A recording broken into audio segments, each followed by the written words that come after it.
elemen yang ada di dalamnya, kemudian faktor-faktor yang apa saja yang mempengaruhi desain riset.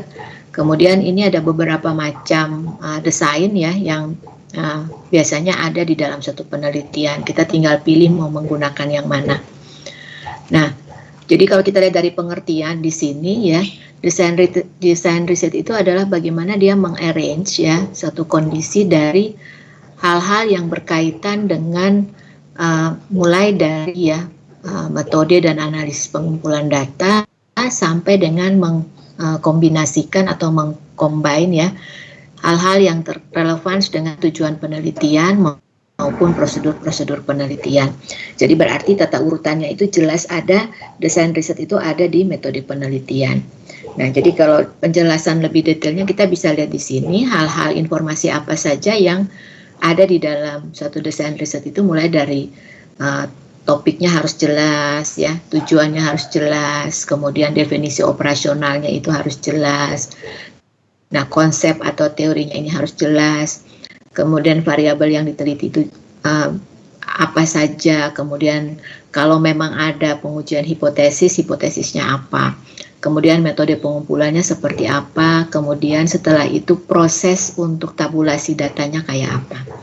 Nah, yang berikutnya itu adalah bagaimana menganalisis dan kemudian melakukan pembahasan ya. Kemudian waktu studinya ya, waktu studinya itu apa, dan kemungkinan untuk bagaimana melakukan riset lanjutan. Nah, itu ada di dalam rancangan risetnya. Artinya kita mengemukakan keterbatasan riset saya tuh ini, jadi kalau mau melakukan riset berikutnya bisa melakukan apa lagi. Nah, itu biasanya ada di membuat ruang lingkup riset kita di waktu dan kemudian dengan membuat saran untuk implementasi berikutnya. Nah, jadi berarti dari simpulan itu hal-hal yang bisa kita siapkan atau kita tanyakan di dalam desain riset itu adalah yang pertama, ini riset kita ini tentang apa toh gitu ya. Jadi kalau misalnya Pak Narto bilang riset saya tentang aset ya berarti kita sudah bisa mencantumkan di situ topik saya itu ingin meneliti tentang aset. Baru kemudian dari topik yang tadi tentang aset itu kita mulai mengatakan saya mau melihat perencanaan asetnya, atau saya mau melihat penilaian asetnya, atau saya mau lihat mau menggabungkan antara mulai perencanaan, pengadaan sampai dengan pemanfaatan gitu ya. Nah, silahkan. Nah, itu berkaitan dengan poin yang pertama. Nah, yang pertama ini selanjutnya ketika kita sudah tahu topiknya, pertanyaan yang lanjutannya itu adalah tipe data apa yang kita perlukan. Nah, tipe data ini akan berhubungan langsung dengan metode yang akan kita pilih. Kalau memang untuk menjawab misalnya penilaian aset, Pak Narto mengatakan, Bu, saya mau lihat penilaian aset itu dari berapa sih jumlah aset yang sudah dinilai, yang belum dinilai, yang sudah dinilai, kemudian yang sudah dimanfaatkan. Jadi misalnya kalau kaitkan antara penilaian aset dengan pemanfaatan aset, berarti yang sudah dinilai dan sudah dimanfaatkan itu berapa? Yang sudah dinilai dan belum dimanfaatkan itu apa? Nah, misalnya mau juga dihubungkan dengan penghapusan, berarti juga di situ dicantumkan yang sudah dinilai asetnya ada berapa banyak dan kemudian yang sudah dihapuskan berapa. Kalau misalnya itu hasil penilaian mengungkapkan bahwa barangnya itu sudah rusak berat dan tidak bisa lagi dipakai, berarti harus diusulkan untuk penghapusan. Dan berapa banyak lagi aset yang belum dinilai sehingga menghambat terjadinya penghapusan. Kalau memang yang seperti itu yang mau dilakukan, berarti harus menggunakan data sekunder, ya, karena kita butuh data-data aset tersebut. Ya. Nah, itu namanya analisis penilaian aset dilihat dari kebutuhan datanya. Tapi kalau misalnya Pak Narto bilang, Bu, saya mau meminta pendapat dari para pengelola barang, ya, atau para pengguna barang ya berkaitan dengan apakah penilaian aset itu penting untuk penghapusan, penting untuk pemanfaatan, ya berarti bukan data sekunder yang kita perlukan, tapi data primer, karena tadi ingin meminta pendapat dari para pengelola barang. Nah, berarti kita harus menyiapkan alat ukurnya yaitu kuesioner supaya bisa mendapatkan datanya. Nah, itu yang berkaitan dengan kalau kita sudah tahu topiknya dan kemudian kita ingin penelitian seperti apungkan dengan data apa yang kita perlukan. Nah, jadi berarti poin yang kedua, seperti tadi saya katakan, kalau permasalahannya yang Pak Narto ingin lihat itu adalah, oh ya, selama ini kita numpuk di penghapusan, artinya barang-barang ini numpuk di gudang, tidak bisa dibuang ya karena belum dinilai. Berarti persoalannya kenapa nggak bisa dinilai gitu. Nah, kemudian kita telusuri ya dari mengapa nggak bisa dinilai itu ternyata ada persoalan dari sisi misalnya pencatatannya ya yang tidak ada sehingga tidak bisa mendapatkan harga perolehan dan lain sebagainya.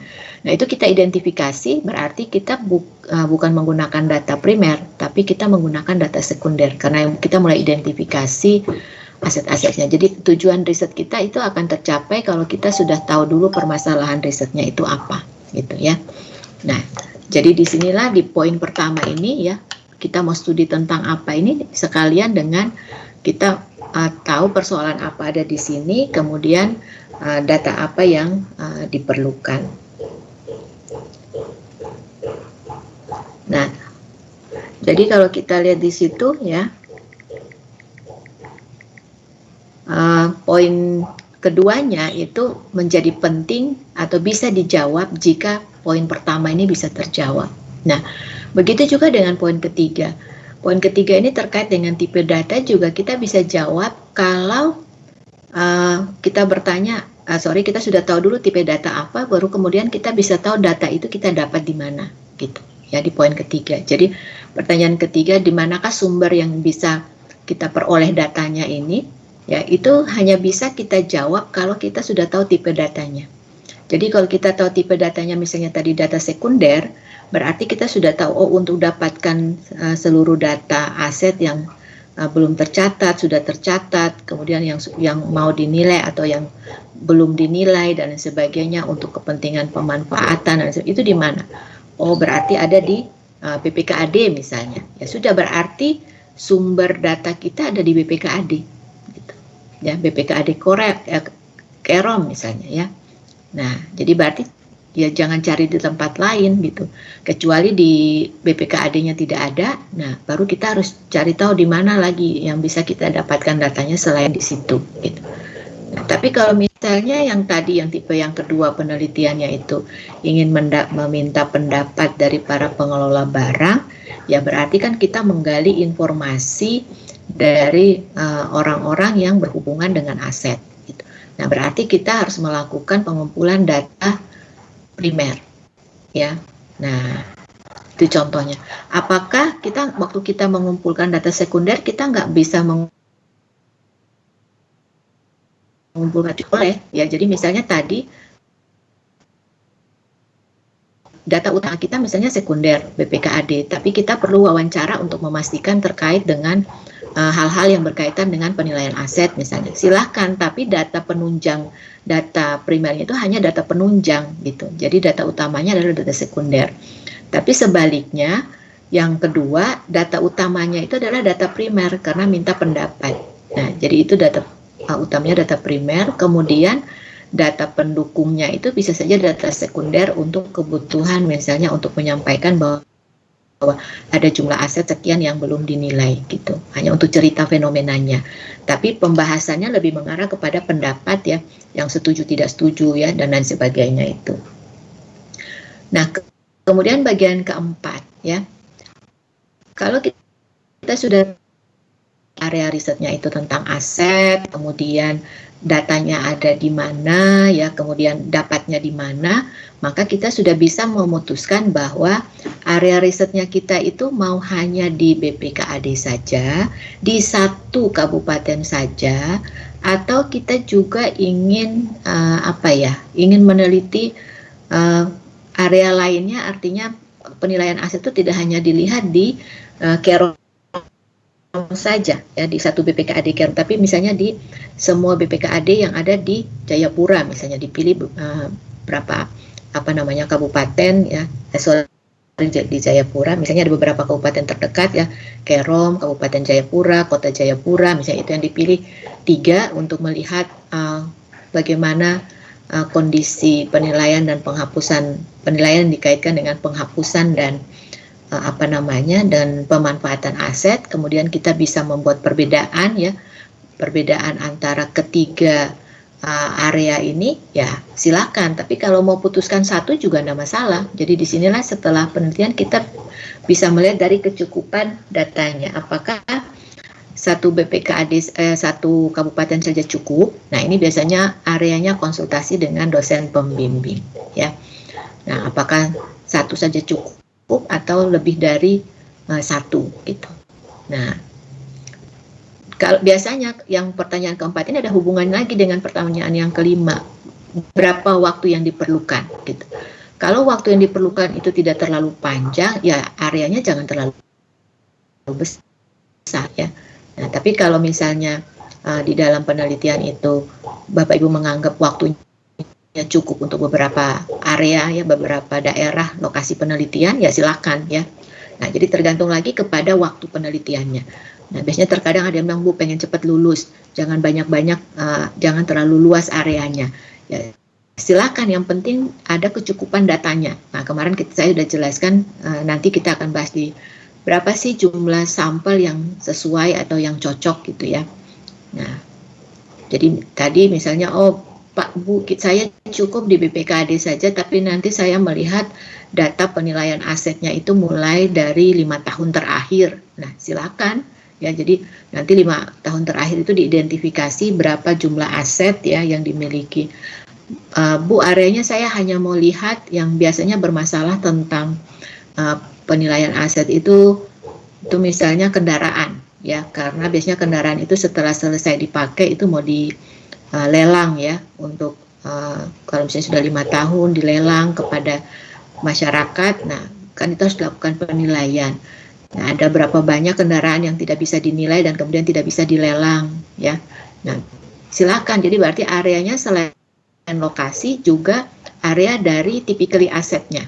Nah, jadi nanti dari situ kemudian yang dilihat data 5 tahun terakhir tentang kepemilikan aset kendaraan.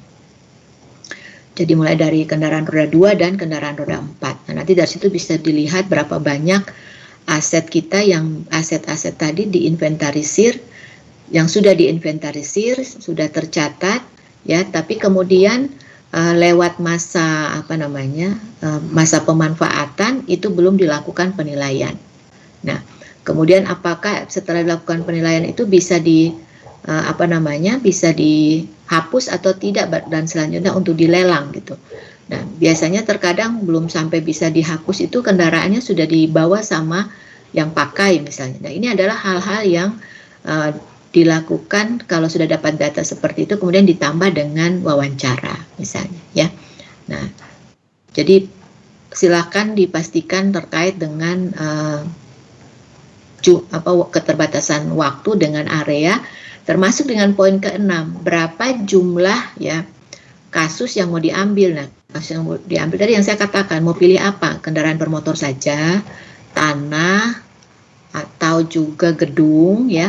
Misalnya saya ngambil contoh di Kabupaten Jayapura itu punya banyak sekali bangunan gedung ya yang belum dimanfaatkan. Nah, kenapa belum dimanfaatkan? Karena proses penilaian asetnya belum selesai untuk kalau memang itu mau dimanfaatkan oleh pihak ketiga ya. Nah, jadi kalau misalnya gedungnya ada mau disewakan oleh pihak lain, itu kan harus dilakukan penilaian dulu. Nah, untuk ditentukan berapa harga sewanya ya dan lain sebagainya. Nah, itu harus itu kemudian di bagian dari bagaimana menentukan jumlah pilihan kasusnya, mau kendaraan saja atau mau kendaraan dengan bangunan ya, atau mau semua aset yang dimiliki, silakan ya. Nah, nanti ini jadi ada hubungannya semua nih ya. Nah, atau kita dari semua itu mau kita sampling, artinya kita pilih gitu ya.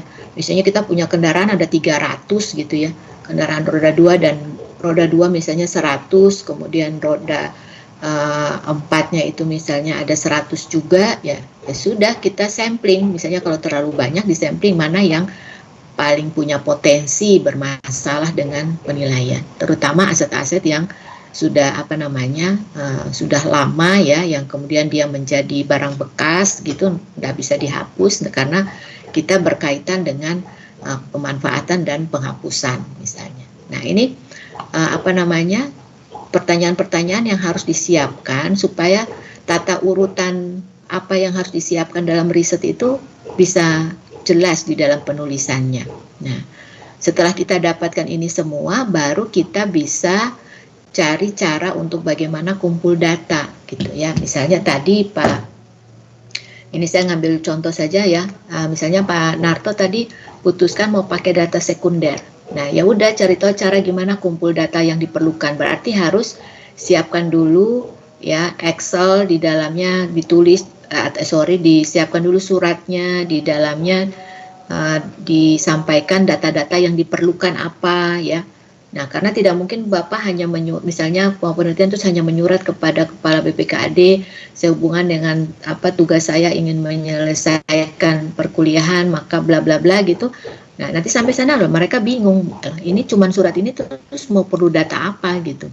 Nah, jadi Bapak harus tulis di situ setelah dikirimkan menyurat, di dalamnya itu sudah ada rincian data-data yang dibutuhkan sehingga nanti mereka bisa menyiapkan datanya gitu ya.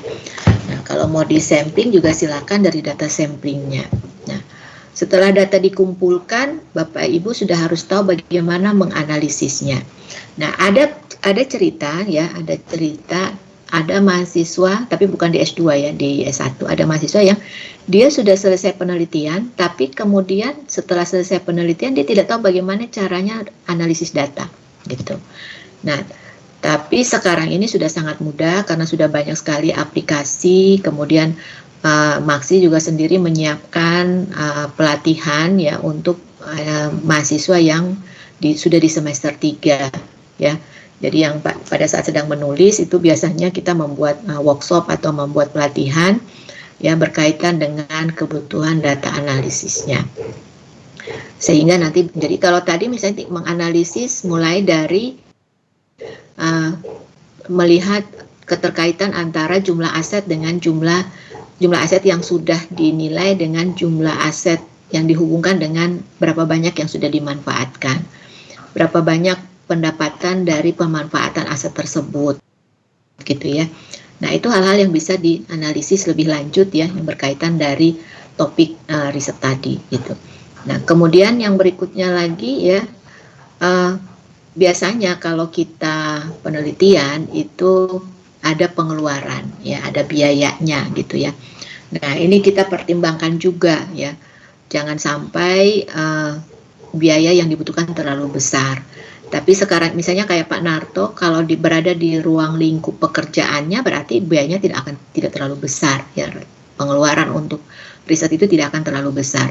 Berbeda kalau misalnya Pak Naryo itu kerjanya di Pegunungan Bintang, baru kemudian ingin penelitian di Kerom gitu. Nah, ini baru bermasalah dengan pengeluaran karena apalagi kalau misalnya orang Kerom bilang, saya tidak mau kirim datanya, kau datang saja di sini ambil. Nah, itu lebih bermasalah lagi.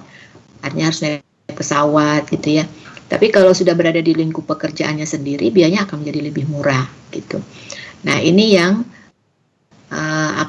perlu selalu saya tekankan kepada mahasiswa kalau mau buat penelitian, upayakan tidak jauh-jauh dari ruang lingkup pekerjaannya ya, supaya proses pengumpulan data ini tidak mahal dan bisa lebih cepat gitu. Nah, Bapak Ibu, yang ke-11 ini berkaitan dengan riset kita ini masuk kategori apa gitu ya. Nah, apakah kuantitatif, kualitatif ya, ataukah eksperimen gitu ya. Nah, ini kita putuskan di sini. Jadi kalau tadi pakai data sekunder sifatnya ada analisisnya ya, berarti kuantitatif, atau mungkin mix method, perpaduan antara kuantitatif dan kualitatif, silakan. Nah, jadi Bapak Ibu kalau mau dari topik tadi ya, dari topik yang Bapak Ibu miliki, coba mulai disusun jawab pertanyaan-pertanyaan ini. Seperti tadi saya mencoba mencotokkan risetnya Pak Narto untuk kemudian dijawab sampai dengan 11 pertanyaan ini. Nah, nanti dari situ itu kita sudah bisa ngisi ini, ada artikel acuan. Ini nanti Bapak Ibu dari setiap artikel acuan Bapak Ibu isi ini, ya. Judulnya apa, tujuannya apa, teori yang digunakan apa, variabelnya apa, ini diisi di sini, gitu. Nah, untuk sementara tugasnya baru satu aja untuk masing-masing artikel acuannya, pilih satu dulu, ya. Nah, nanti berikutnya nanti bisa tambah-tambah sampai banyak, gitu ya. Nah, ini salah satu contoh yang berkaitan dengan bagaimana desain riset itu dibuat. Nah, kemudian kita bisa lihat di sini ya, kita kalau kita bicara desain riset itu mulai dari tadi tujuan ya, kita bisa memastikan tujuan kita itu riset kita itu eksplorasi ya, atau kita ingin menceritakan, mendeskripsikan, atau kita ingin menguji hipotesis. Nah, jadi nanti kayak Pak Narto punya tadi itu, kalau hanya sekedar mau menganalisis ya berarti kita mungkin itu baru di tahap mungkin kita itu sedang melakukan eksplorasi, kemudian kita melakukan analisis dari hasil eksplorasi. Tapi kita tidak melakukan uji hipotesis apakah ada pengaruh antara gitu, mungkin belum sampai situ. Tapi kalau mau dibuat juga berarti kita sampai di situ, silakan. Nanti lihat sampai dengan kedalaman risetnya mau seperti apa ya. Jadi dari pertanyaan-pertanyaan itu tergantung dari tujuan risetnya. Nah, jadi hal-hal yang tadi saya bicarakan itu terangkum di sini, ya. Jadi mulai dari mau jadi kalau kita putuskan hipotesis, pengujian hipotesis ya berarti di sini hubungan sebab akibat, korelasi. Oh maaf Bapak Ibunya ada salah tulis ya, nanti diperbaiki. Nah, atau uji beda gitu ya. Seperti tadi saya bilang, kalau mau 3 area kita bisa uji beda nih. Apakah ada perbedaan penilaian aset yang ada di Kabupaten Kerom dengan yang ada di Kota Jayapura dan Kabupaten Jayapura misalnya. Nah, silakan itu kalau mau uji beda. Jadi Bapak Ibu di sini,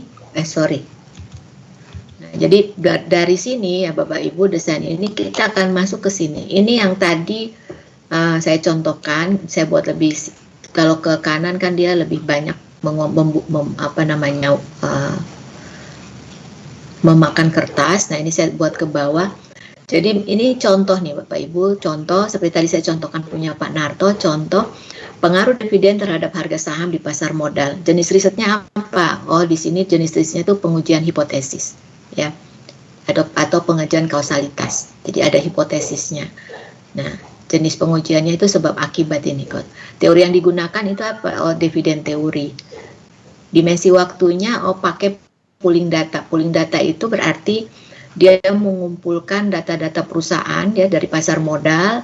Semua perusahaan yang terbit di pasar modal itu dikumpul, kemudian dilihat dari tahun ya, dan dilihat dari pengumuman dividennya serta harga sahamnya.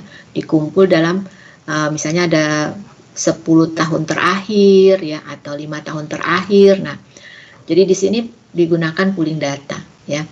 Nah, variabel penelitiannya ini kita lihat pengaruh dividen terhadap harga saham berarti independennya dividen, kemudian dependennya adalah harga saham. Nah, risetnya ini karena dia misalnya Bapak Ibu bisa lihat karena risetnya hanya berkaitan dengan dividen dan harga saham di perusahaan-perusahaan yang terbit di pasar modal, berarti kita bisa mengatakan bahwa hasil riset ini dia hanya cocok ya atau hanya sesuai dengan perusahaan-perusahaan yang ada di pasar modal yang kita teliti itu. Di luar itu ya tidak bisa kita samakan ya. Nah, bisa saja konsepnya menjadi berbeda karena mereka tidak masuk di dalam sampel ya. Nah, kemudian metode pengumpulan datanya adalah metode dengan data sekunder atau data archival. Nah, lingkungan risetnya itu adalah lingkungan real, ya, field setting. Kenapa? Karena perusahaannya itu nyata, gitu, ya, perusahaannya nyata. Kemudian unit analisnya adalah organisasi. Nah, karena kita melihat perusahaan pasar modal, ya. Kemudian modal risetnya adalah menguji kausalitas ini berarti menguji variabel-variabel yang ada. Nah, sumber daya itu adalah biaya, waktu, dan orang yang terlibat. Nah, Bapak Ibu, Kalau Bapak Ibu sudah punya artikel acuan, tidak usah isi di sini dulu, ini terlalu banyak ya. Tapi Bapak Ibu dari artikel acuan ini coba dari artikel acuan itu mulai tulis nih. Tambahkan dulu di atas ya, topiknya apa atau judulnya apa. Kemudian ini jenis risetnya apa. Nah, nanti Bapak Ibu bisa lihat di sini apakah dia itu eksplorasi, mendeskripsikan atau dia menguji hipotesis. Nah, biasanya kalau yang uji hipotesis itu paling gampang diidentifikasi karena pasti ada kata dampak, efek, pengaruh gitu ya. Itu biasanya tuh sudah langsung. Nah, tapi kalau yang eksplorasi atau deskriptif itu biasanya tidak menggunakan kata efek dan dampak, lebih banyak menggunakan kata analisis ya, kata apa namanya evaluasi gitu ya, itu paling banyak. Nah, biasanya seperti itu. Nah, baru kemudian Bapak Ibu susun dia pakai teori apa dan sebagainya. Nah, bagi Bapak Ibu yang belum punya artikel acuan, untuk latihan itu bisa menggunakan artikel yang kemarin kita bahas punya Bu Hesti, punya Mbak Hesti ya, yang saya sudah share juga di grup. Coba latihan di situ. Halo? Suara saya masih kedengaran Bapak Ibu? Masih Bu. Masih Bu. Oke. Tadi seperti ada gangguan. Nah, jadi nanti Bapak Ibu ambil artikelnya Bu Hesti, latihan ya. Mbak Hesti itu latihan, mulai tulis judulnya apa. Yang jelas itu jenis risetnya adalah kausalitas ya. Nah, kemudian Bapak Ibu tulis teori yang digunakan apa saja. Kemarin kita sudah lihat itu ada fraud teori ya, ada Ghosn teori gitu ya. Nah, apa dan apa di situ ditulis. Nah, dimensi waktu ini dia Bapak Ibu bisa tulis di situ dia menggunakan data primer ya, karena dia kumpul data dari para pengelola keuangan ya. Nanti Bapak Ibu bisa lihat sampelnya siapa. Nah, sampelnya itu yang berkaitan dengan ini Bapak Ibu, unit analisisnya adalah orang ya atau individu, bukan organisasi. Walaupun orang-orangnya itu mewakili organisasi, tapi yang diteliti bukan organisasinya, tapi orang-orangnya yang berkaitan dengan fraud di organisasi tersebut ya. Nanti Bapak Ibu bisa isi di sini untuk latihan ya, supaya kemudian bisa memperkirakan kalau nanti besok saya mau penelitian, nah, dari artikel saya ini apa yang mau saya ganti gitu loh. Oh, saya tidak mau ganti variabel, saya pakai variabel jam misalnya dari penelitian itu ya silahkan.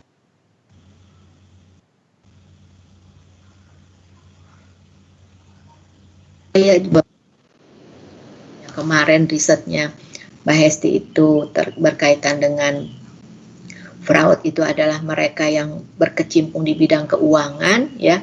Nah, mungkin Bapak Ibu mau tambahkan juga dari yang lainnya, misalnya mereka yang berkaitan dengan penggunaan teknologi informasi ya, karena sekarang dengan alasan bahwa sekarang pengelola keuangan itu juga harus mengetahui IT, sehingga orang IT banyak juga terlibat di keuangan misalnya. Nah, silakan ya. Yang penting ada rasionalisasi kenapa mau tambah orang lain itu ya. Nah, jadi ini hal-hal yang Bapak Ibu bisa buat simple dulu ya, berkaitan dengan desain risetnya sebelum nanti masuk ke tahapan yang ini ya, yang isinya lebih banyak ini ya. Nah, karena kalau yang ini nanti penting untuk Bapak Ibu punya peta riset ya, supaya besok lusa waktu buat bab 2 itu tinggal ambil dari sini aja. Sudah baik yang Bapak Ibu buat itu semakin mempermudah Bapak Ibu membuat bab 2 dan kemudian membuat hipotesis dari riset-riset sebelumnya ya. Ya, mungkin bisa di-unmute dulu yang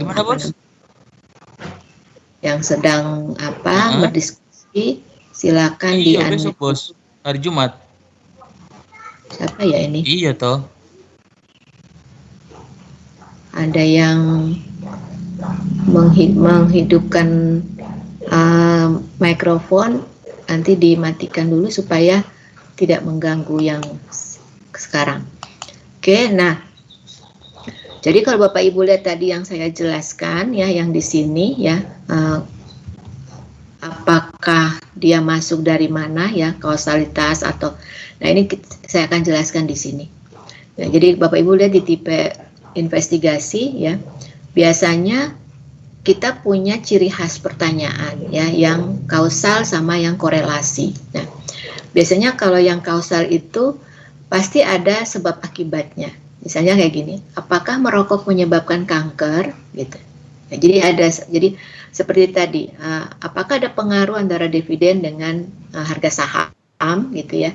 Nah, apakah sistem pengendalian itu berpengaruh terhadap kecenderungan terjadinya fraud gitu? Nah, itu biasanya pertanyaan-pertanyaan yang ada sebab akibatnya.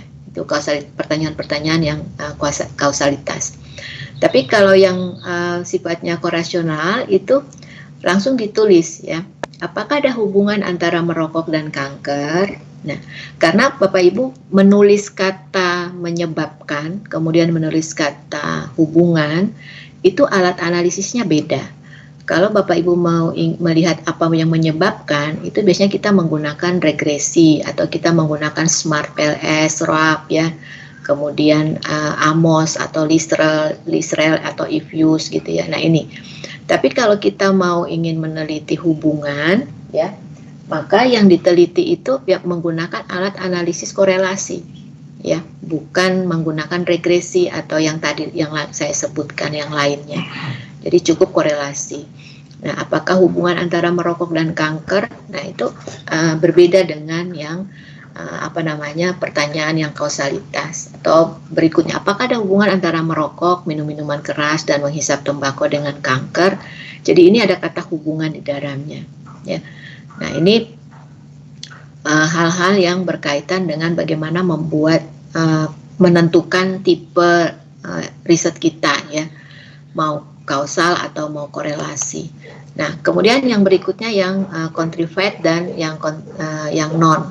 Nah, kalau kita sebut yang contrivate berarti itu studi yang kita rancang ya untuk bisa mendapatkan data.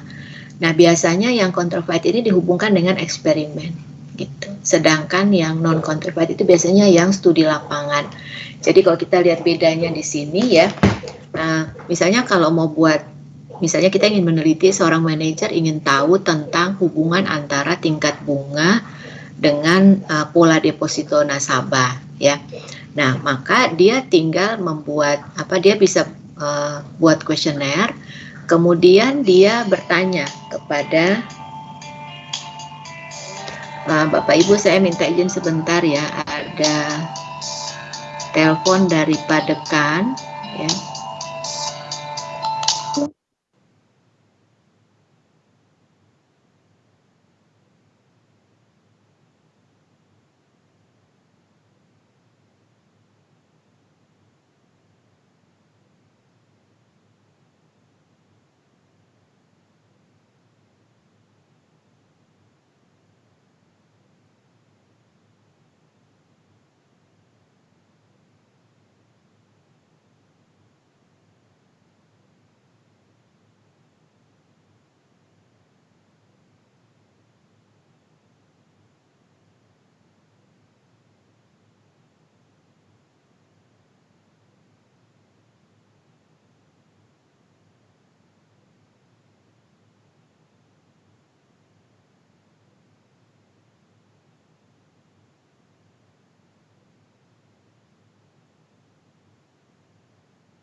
Ya, Bapak Ibu mohon maaf,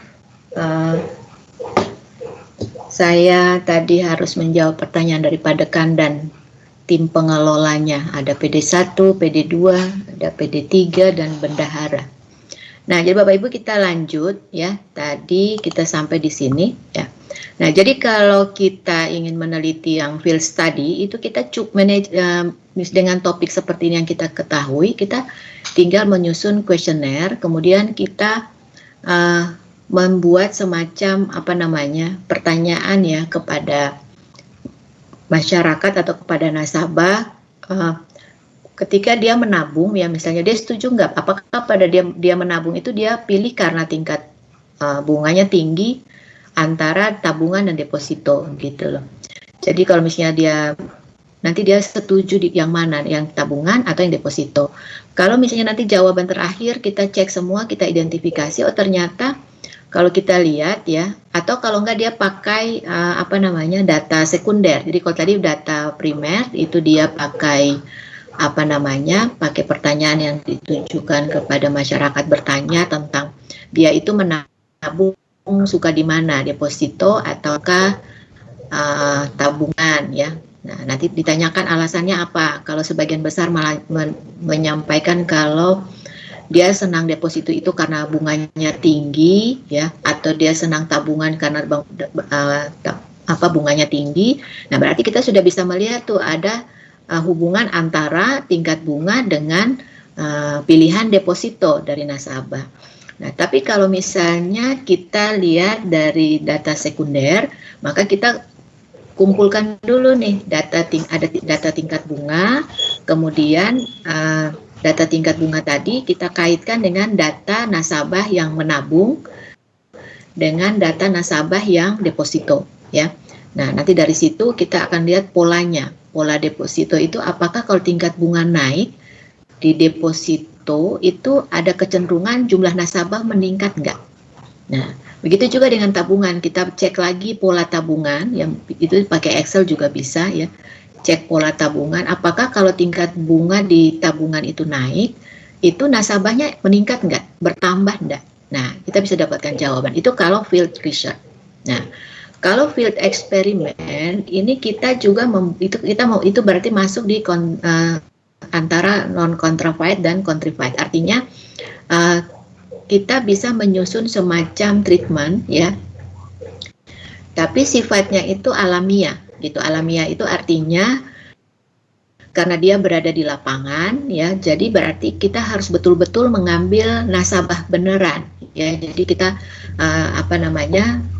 mengumpulkan nasabah, kemudian kita buat semacam case dan kemudian kita melihat case tentang kalau tingkat bunga sekian di tabungan dengan tingkat bunga sekian di deposit, itu ibu pilih yang mana gitu, atau bapak pilih yang mana. Nah, akan kita lihat dari